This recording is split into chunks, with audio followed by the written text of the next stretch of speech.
Every country on earth at the moment is reforming public education. There are two reasons for it. The first of them is economic. People are trying to work out, how do we educate our children to take their place in the economies of the 21st century? How do we do that, given that we can't anticipate what the economy will look like at the end of next week, as the recent turmoil is demonstrating? How do we do that? The second, though, is cultural. Every country on earth is trying to figure out, how do we educate our children so they have a sense of cultural identity and so that we can pass on the cultural genes of our communities while being part of the process of globalization. How do we square that circle? The problem is they're trying to meet the future by doing what they did in the past. And on the way, they're alienating millions of kids who don't see any purpose in going to school. When we went to school, we were kept there with a story, which is if you worked hard and did well and got a college degree, you would have a job. Our kids don't believe that. And they're right not to, by the way. You're better having a degree than not, but it's not a guarantee anymore. And particularly not if the route to it marginalizes most of the things that you think are important about yourself. Some people say we have to raise standards as if this is a breakthrough. You know, like, really, yes, we should. Why would you lower them? You know, I mean, I haven't come across an argument that persuades me of lowering them. But raising them, of course we should raise them. The problem is that the current system of education was designed and conceived and structured for a different age. It was conceived in the intellectual culture of the Enlightenment and in the economic circumstances of the Industrial Revolution. Before the middle of the 19th century, there were no systems of public education. Not really. I mean, you could get educated by Jesuits, you know, if you had the money. But public education, paid for from taxation, compulsory to everybody and free at the point of delivery, that was a revolutionary idea. And many people objected to it. They said it's not possible for many street kids, working class children, to benefit from public education. They're incapable of learning to read and write, and why are we spending time on this? So there's also built into it a whole series of assumptions about social structure and capacity.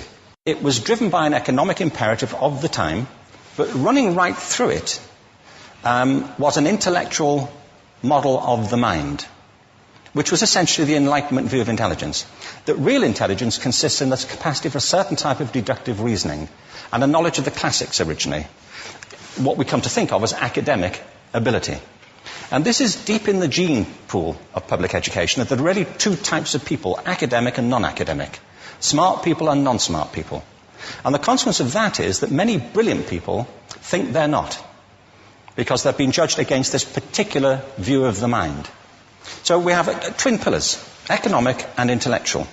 And my view is that this model has caused chaos in many people's lives. It's been great for some. There have been people who have benefited wonderfully from it.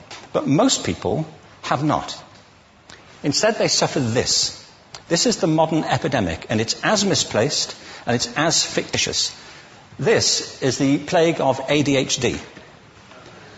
Now, this is a map of the incidence of ADHD in America, or prescriptions for ADHD. Don't mistake me here. I don't mean to say there is no such thing as attention deficit disorder. I'm not qualified to say if there is such a thing. I know that a great majority of psychologists and paediatricians think there is such a thing. But it's still a matter of debate. What I do know for a fact is it's not an epidemic. These kids are being medicated as routinely as we had our tonsils taken out. And on the same whimsical basis, and for the same reason, medical fashion. Our children are living in the most intensely stimulating period in the history of the earth.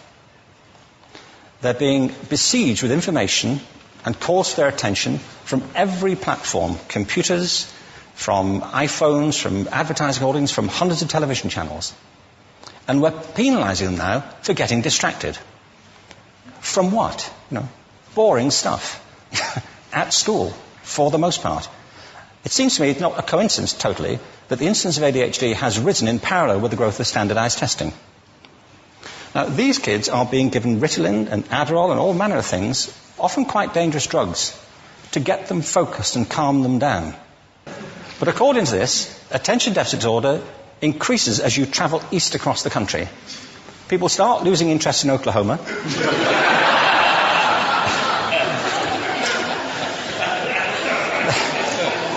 They can hardly think straight in Arkansas. And by the time they get to Washington, they've lost it completely.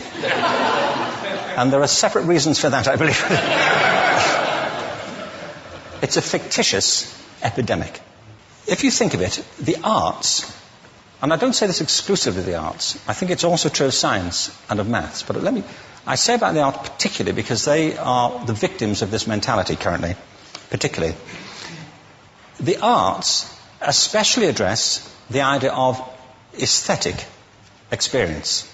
An aesthetic experience is one in which your senses are operating at their peak, when you're present in the current moment, when you're resonating with the excitement of this thing that you're experiencing, when you are fully alive. An anesthetic is when you shut your senses off and deaden yourself to what's happening. And a lot of these drugs are that. We're getting our children through education by anesthetizing them. And I think we should be doing the exact opposite. We shouldn't be putting them asleep. We should be waking them up to what they have inside of themselves. But the model we have is this. I believe we have a system of education that is modeled on the interests of industrialism and in the image of it. I'll give you a couple of examples. Schools are still pretty much organized on factory lines, ringing bells, separate facilities, specialized into separate subjects. We still educate children by batches. We put them through the system by age group. Why do we do that? Why is there this assumption that the most important thing kids have in common is how old they are? It's like the most important thing about them is their date of manufacture. You know what I mean? Well, I know kids who are much better than other kids at the same age in different disciplines, or at different times of the day, or better in smaller groups than in large groups, or sometimes they want to be on their own. If you're interested in the model of learning, you don't start from this production line mentality. It's essentially about conformity, and increasingly it's about that as you look at the growth of standardized testing and standardized curricula. And it's about standardization. I believe we've got to go in the exact opposite direction. That's what I mean about changing the paradigm. There was a great study done recently of divergent thinking. Published a couple of years ago. Divergent thinking isn't the same thing as creativity. I define creativity as the process of having original ideas that have value. Divergent thinking isn't a synonym, but it's an essential capacity for creativity. It's the ability to see lots of possible answers to a question, lots of possible ways of interpreting a question, to think what Edward de Bono would probably call laterally, to think not just in linear or convergent ways, to see multiple answers, not one. So, there are tests for this. One kind of cod example would be people might be asked to say, how many uses can you think of for a paperclip? Well, those routine questions. Most people might come up with 10 or 15. People who are good at this might come up with 200. And they do that by saying, well, could the paperclip be 200 foot tall and be made out of foam rubber? Does it have to be a paperclip as we know it, Jim? Now, there are tests for this, and they gave them to 1,500 people. This is in a book called Breakpoint and Beyond. And on the protocol of the test, if you scored above a certain level, you'd be considered to be a genius at divergent thinking. Okay? So my question to you is, what percentage of the people tested, of the 1,500, scored at genius level for divergent thinking? Now, you need to know one more thing about them. These were kindergarten children.